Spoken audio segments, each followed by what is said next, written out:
I am Dario, I am the CEO of MEF, and I'd like really to welcome all of you here. Some of you we've seen last night as well. It's great to have a point for all of us to get together. I might need to tell you, well, that's me by the way, but I look much better, I think. But the Leadership Forum is a great opportunity, as I was saying, to be together and to discuss and take this as an opportunity for the networking. There's a big space out there just to do that, for you to talk to each other. But we believe it helpful to remind you a couple of things, including what is MEF. We are, as a community, trade associations, we represent all of the ecosystems in mobile, including messaging, but not just messaging. And from the mobile operators to the bank, from retailers to solution providers, wholesale players, you're all part of one great community that needs to talk to each other. And MEF does it with its own different colors and different sections. We also believe that the way we interact is a bit different. In Las Vegas, only 6 months ago, we introduced you to MEF Connects, which is our way to share the agenda, to include as many people in discussions and seeing what are the topics that are important for us. In the Leadership Forum, and we had one in Tampa only a year ago, looking at RCS, and we expanded to messaging this year. We believe it's also the time for you to get active, to do some of these things together. Not just talk about it, but seeing how you can put forward and progress some of these things. Usually, our Leadership Forum tend to be for about 50, 60 people. Oops. I don't count, but you got a few more than we expected. Difficult. But you are here because we really believe that you are the leadership. You are the one that can make a change together. Maybe by yourself, be very difficult, but together, you can revolutionize this market in the Americas. So we are really expecting you to do all of the hard work, which is very relaxing and good for me. I will be sit down and taking notes.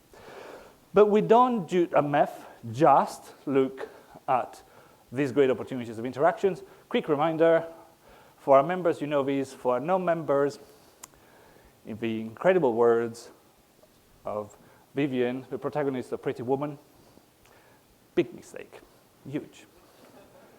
Think of it again. But this is our reports.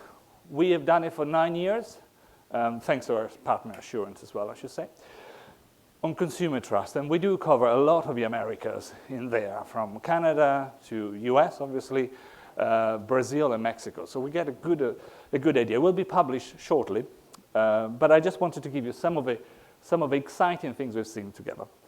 And first of all is, well, let's have a round of applause for yourself. Well done. Yeah, feel good, why not? Because this is an industry that really has changed our society, our consumer services, our government services, our business services. And it's not just in music or the fact that social networks or games we played on the mobile phones, the e-commerce story on mobile, as well as the order for delivery that has been changing. And if we look at that, we're considering these numbers pre-COVID to today. So this is starting from 20, so existing COVID time, to today. This is a real digital transformation which is happening right now, including mobile wallets, etc. So these great stories, and we have an entire chapter, which I'm not sharing with you, about the impact of messaging itself. But this is the impact of messaging you've seen there, because you are now actively supporting the digital transformation, whether it is in the authentication, the marketing, the service delivery. You're now part of these incredible things that is changing our economy. Now, more is coming. MEF is for the advancement of mobile in the life. And I'll tell you, this is just the beginning. This is what we truly believe. There is an incredible amount of things happening out there. We started 20 years ago, and yet 23 years later, we still believe that it's the beginning of something. However, there's another side, which is also what MEF stands for, which is the overall sustainability and protection of our customers. And that's not such a positive story. Looked at trust in data. In our analysis, our reports, we monitor web consumer trust, how people are looking at us as an industry. And the story is not bad, but not that good either. Because if you look at trust, and this is our definition as a combination of awareness, do you know what's happening with me, my data, protections of myself, or control, can I do something about it, or safeguards, have I got something to protect myself? Now, it starts from Canada, goes all the way to Brazil, with US in the middle, but it's fair to say that almost half of the people out there have got some issues in what we are providing them, in the way we share the information, in the way we protect that information with them as well. And it's not just, I would say, mobile operator things, it's mobile apps. People love the services we offer on mobile. 76% of them strongly agree that, but look at then how many people believe that we respect their privacy, being spam or sharing their data with somebody else. And it's also true for some of the social media out there. So it's the services out there, as I was saying, Facebook or Twitter, to pick one of them. We look at most of them. Still people don't believe that free speech is possible necessarily on all of them. Interesting, that's part of a trust. Or the fact that, their content is probably not trustworthy within those platforms as well. So the entire industry is what we deliver. And social media suffered in the last year in US. Fewer people, according to our report, are really using social media. We can see probably why here. There is a trust disconnect. So it's so true that there is a disconnect. When we ask US consumers, smartphone users, do you believe that there needs to be regulations on these? Well, and usually there's quite a interesting, globally, people don't always say yes to that question, right? When we ask as well. But now it's 80% that have grown and said, yeah, some regulations are important. They want to feel more protected. It's another alarm bell for our industry. That usually doesn't happen if people feel okay. And look why, and what some of it is about the big telco players out there, the majority of that, but is harmful content, age-restricted content. There's many other things that people would like us to look at. And look at something that is even closer to our market. How many of our customers in US have experienced some form of harm, some security issue? That's 3 in 4 of a smartphone user will report to have something to worry that they worried about. 78% in 2020. It's improving, 76% in 2023, but I don't think that necessarily makes a good story to read. And within that, well done to the industry, things can get better, and they got better. So we should celebrate that. If you want, things will get better. But is it enough? Is that enough? Is it enough to know that unsolicited calls to mobile are still within their 40% range? So is spam messages. And so is email messages.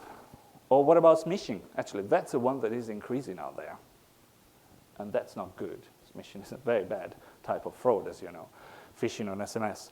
And 1 in 3 of your customers feels that they've been exposed to some of that.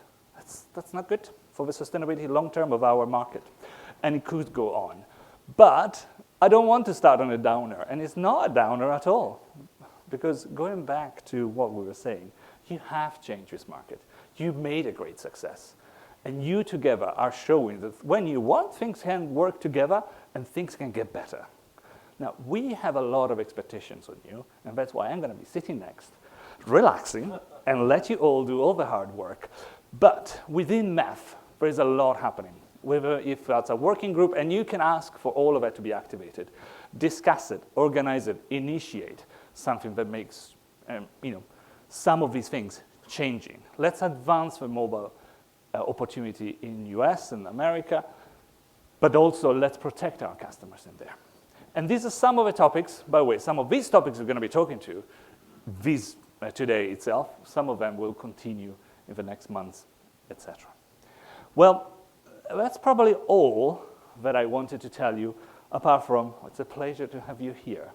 But let me also say a couple of words to thank the people that have made it possible as well, all of our members, netnumber, the campaign registry, and Sinch.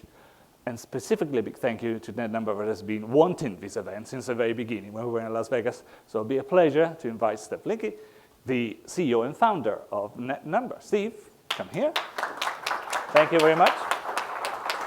I leave you in your capable hands. You're going to be telling us what more we could do together. Terrific. Thank you. Thank you, Dario. And I assume you can all see a photo of me. I don't think you need to see that, so I'll move the slides on. Welcome, everyone. Good morning. Thanks for joining us. First of all, thank you to the MEF team. Another outstanding event, terrific event last night.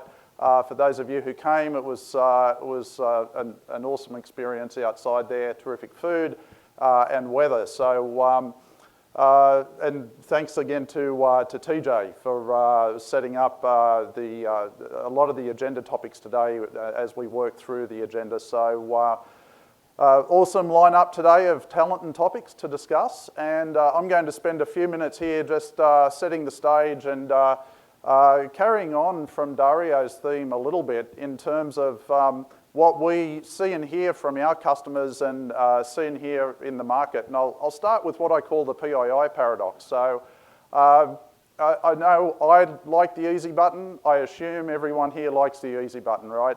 Whenever we've got something going on online transaction or face-to-face transaction, if it's an easy engagement and it's positive, generally the outcome is we'll go back, we'll do it again. We'll enjoy that experience with whoever it is we've engaged with online. So the technology and tooling the industry is putting in place, such as Silent Auth and these things, are making those engagements easier and easier.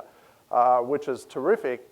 However, over time, what that might mean for the general public is a lack of vigilance. So as we make things easier, we may not see the general public pay as much. People struggle with password reuse, right? So as we make things easier and easier, and I'm not saying we shouldn't do that, it will just become, these topics will need to raise more awareness as an industry to make sure the vigilance remains or needs to increase maybe beyond where it is. The other thing I'd say is with PII, more PII online for legitimate reasons. Governments, enterprise, all looking for more PII, more online transactions makes sense, but we're in this PII multi-dimensional tug of war where we've got new regulations impacting how PII is used and what we need to do with that if we're dealing with PII in our own organisations. We've got technology changes as the industry changes the way that they use PII day to day.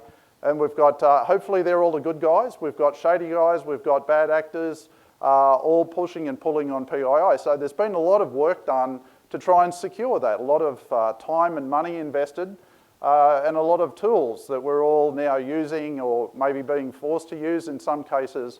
But to Dario's point, what does that mean? What that means is we've seen an escalation in cybercrime, fraud, scams, account takeover. So for all of the work that's been done, we continue to see an increase in all of these different types of attacks and scams, unfortunately. So we need to do more, we need to do better. One of the things that's particularly interesting as I was putting this together, I found from the CNN reference there particularly, this is not demographic specific. This is across the board. We often think, or at least I have thought, fraud in the past was around us, maybe targeting younger people, older people, but it really is equal opportunity. We're seeing this across all age groups, across all demographics. The other quite sobering part of the research is account takeover is predicted to continue to increase. So despite all of the different things being done to move this forward, to move the industry forward, across all verticals and markets, account takeover will continue. So why is that? Increasing sophistication from the criminal enterprise. So well-funded, well-organised, ahead of the game, continuing to improve. Experian's top 4 2023 predictions there for this year for fraud. Fake text from the boss. I know we've been seeing that this year or over the last year, and I know some of my team wish some of my texts were fake. Creating fake job postings to steal PII, P2P payments, make-believe shoppers, these are all types of fraud that we'll see an increase in this year. Current events always underpin general types of fraud. So obviously Silicon Valley Bank, very topical. Other banks, student loan forgiveness here in the US, Ukraine war, COVID, all of these things provide a really fertile ground for criminals to turn consumers into victims. So all of these things play together, but the one that's really scary is the synthetic identity fraud. So synthetic identity fraud is a type of fraud where the criminal will take stolen PII, legitimate stolen PII, and combine that with fake PII to create a synthetic identity. And these synthetic identities are then used for things like the make-believe shopper scams, the P2P payments, and sometimes used to get people jobs in places where, using those fake IDs, they're actually able to access more PII and keep the cycle going. I've got a relative in law enforcement in another country who I was asking about this type of fraud just recently, given it was topical, and he said it's quite scary. It's actually happening a lot more than people really understand is happening. So quite scary. SpyCloud, the company I've referenced there, produced a report which I drew on for the slide. Part of their work each year is to reclaim PII assets from the dark web. So as it says there, last year they reclaimed 8.6 billion PII assets, of which 1.8 billion were telephone numbers. So this really underscores the reason why we need to use real-time telephone number data points as part of a holistic identity coverage strategy. So we really need to use the data that we're used to working with day to day to help combat this fraud. So combating cybercrime, it really requires expanding the identity footprint, the verification toolbox, and leveraging more real-time data as part of that capability.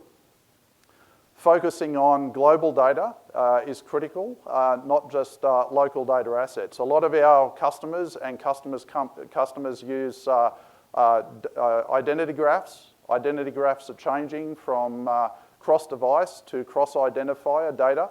So these global data sets are not, or these types of issues are not contained within anyone's particular borders. So global data is absolutely essential.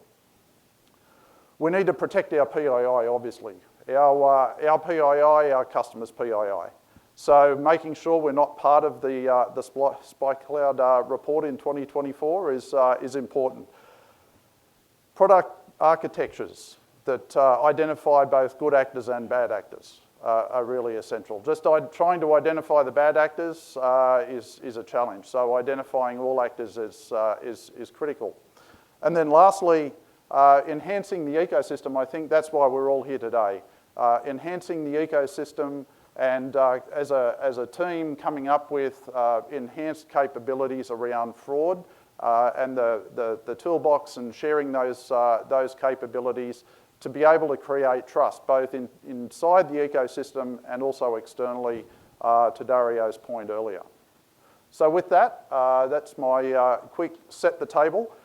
Before I wrap up, I would say today we're giving away a set of brand new, unused Apple iPod Air 2. So please stop by the netnumber table that's just outside there. We've got some QR codes.